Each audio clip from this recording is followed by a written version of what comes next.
தக்காளி தோசை எப்படி செய்யுதுன்னு பார்த்துடலாமா? அதுக்கு நான் ஒரு பவுலில் கொஞ்சமாக இட்லி மாவு நல்லா திக்காக எடுத்து வச்சுருக்கேன். இப்போ ஒரு மிக்ஸி ஜாரில் ஒரு தக்காளி 2 வரமிளகா சேர்த்து நல்லா அரைச்சி எடுத்துக்கணும். இப்போ அந்த மிக்ஸை நம்ம தோசை மாவில் சேர்த்து நல்லா மிக்ஸ் பண்ணிக்கலாம். இது கூட நான் ஒரு டேபிள் ஸ்பூன் அளவுக்கு ரவை சேர்த்துக்கிறேன். சேர்த்து நல்லா மிக்ஸ் பண்ணிக்கோங்க.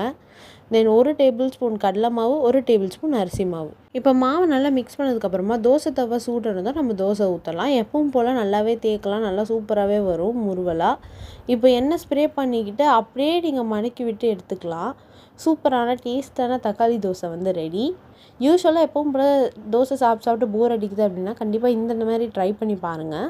இது கூட தேங்காய் சட்னி, வேர்க்கடலை சட்னி, சாம்பார், கார சட்னி எல்லாமே சூப்பராக சூட் ஆகும். ஒரே மாதிரி தோசை சாப்பிட்டு போர் அடிக்குதுன்றவங்க கண்டிப்பாக இதை ட்ரை பண்ணலாம். ஒரு பெஸ்ட் ஆப்ஷனாக இருக்கும். ஸோ இதோட நம்ம நெக்ஸ்ட் வீடியோவில் பார்க்கலாம். Until bye. தேங்க்ஸ் ஃபார் வாட்சிங். டாட்டா.